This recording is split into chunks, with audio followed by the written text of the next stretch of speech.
പറഞ്ഞു 1972 ഒരു വലിയ ഫോട്ടോഗ്രാഫർ, വലിയ പുലിത്സർ സമ്മാനമൊക്കെ നേടിയ ഒരു സുപ്രധാനമായ ചിത്രമെടുത്തു. അമേരിക്ക നാപ്പാം ബോംബ് വിതറിയപ്പോൾ ആ ബോംബ് അഗ്നിയാണ്. ആ അഗ്നിയിൽ നിന്ന് രക്ഷപ്പെടാൻ ഓടി ഒളിക്കുന്ന ഒരു പിഞ്ചു കുട്ടിയുടെ ചിത്രമുണ്ട്. നാപ്പാം ഗേൾ എന്നാണ് അറിയപ്പെട്ടിരുന്നത്. അതെല്ലാവരും മനസ്സിലാക്കി. ആ കുഞ്ഞ് ഓടുന്നത് ഒരു പെൺകുട്ടിയാണ്, കൊച്ചു പെൺകുട്ടി ഓടുന്നത് അല്ലേ. ഒരു ചിത്രമാണ് ലോകത്തിൽ വന്നതൊരു ഫോട്ടോ. ആ ഫോട്ടോ ഒരുപാട് ആളുകളെ സ്വാധീനിച്ചു. യുദ്ധത്തിനെതിരായ പ്രക്ഷോഭങ്ങൾ ഉണ്ടാക്കി. വിയറ്റ്നാമിൽ യുദ്ധം നടത്തിയ അമേരിക്കയിൽ തന്നെ ജനങ്ങൾ തിരവിലിറങ്ങി യുദ്ധം അവസാനിപ്പിക്കൂ, ഈ കുഞ്ഞുങ്ങളെ വേണ്ടയാളുന്ന യുദ്ധം അവസാനിപ്പിക്കൂ എന്ന് 53 കൊല്ലം മുമ്പ് പറഞ്ഞു 1978. പക്ഷെ ഇപ്പൊ കുഞ്ഞുങ്ങളെ കൊല്ലുന്നത് നേരിട്ട് കാണാം.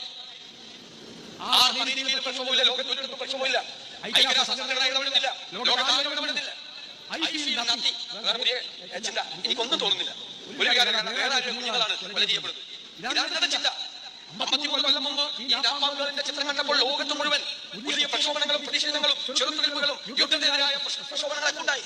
ഇപ്പൊ 53 കൊല്ലം കഴിഞ്ഞിട്ട് കുഞ്ഞുങ്ങളെ കൊല്ലുന്നത് കണ്ടിട്ടും ആർക്കും ഒരു വികാരമില്ലാത്ത തരത്തിൽ നമുക്ക് മാറാമോ? യുദ്ധമുണ്ടാകാം, യുദ്ധത്തിൽ നീതി ഉണ്ടാകില്ലേ? ആ യുദ്ധ തടവുകാരനെ കുറിച്ച് പോലും പ്രവാചകൻ പറഞ്ഞിട്ടുണ്ട്. യുദ്ധ തടവുകാരനോട് അവനെ പീഡിപ്പിക്കരുതെന്നാണ് പറഞ്ഞിരിക്കുന്നത്. അവനോട് മാന്യമായി പെരുമാറണം. യുദ്ധത്തിൽ കൊല്ലപ്പെടുന്ന ശവശരീരങ്ങളോട് ഓരോ ആദരവ് കാണിക്കണം അല്ലേ? ആ ശവശരീരങ്ങളോട് പോലും ആദരവ് കാണിക്കണം എന്ന് പറഞ്ഞു.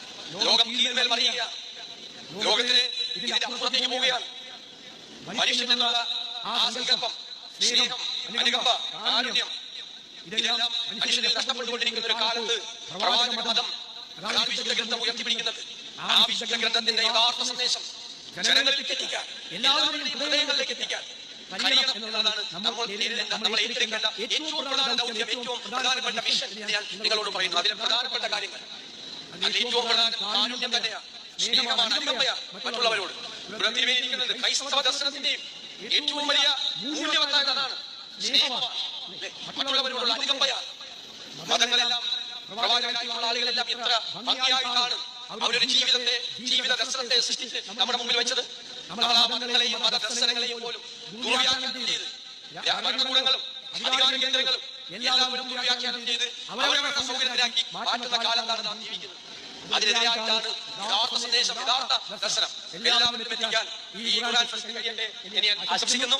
ഒരുപാട് പേർ സംസാരിക്കാനുണ്ട്, ദീർഘമായി പ്രസംഗിക്കുന്നത് അനൗചിത്യമാണ്. ഈ പരിപാടി സംഘടിപ്പിച്ച പത്തനംതിട്ട ജില്ലാ മഹൽ മെമ്പേഴ്സ് അസോസിയേഷനെ ഞാൻ പ്രത്യേകമായി അഭിനന്ദിക്കുന്നു. യുവതിരായ അധ്യക്ഷന്റെ നേതൃത്വത്തിൽ നടക്കുന്ന ഈ ചടങ്ങ് എല്ലാ വർഷവും ആവർത്തിക്കപ്പെടട്ടെ. വളർന്നു വരുന്ന തലമുറയുടെ മുന്നിലേക്ക് സ്നേഹത്തിന്റെയും കാരുണ്യത്തിന്റെയും സന്ദേശം എത്തിച്ച് നല്ല മനുഷ്യരായി ജീവിക്കാൻ, അവരെ പഠിപ്പിക്കാൻ, അവർക്ക് മാർഗനിർദ്ദേശം നൽകാൻ ഇതുപോലുള്ള പരിപാടികൾക്ക് തീർച്ചയായും കഴിയും എന്ന് മാത്രം വിനയപൂർവ്വം സൂചിപ്പിച്ചുകൊണ്ട് ഞാൻ ഈ സമാപന സമ്മേളനം ഉദ്ഘാടനം ചെയ്തതായി അറിയിക്കുന്നു. നന്ദി.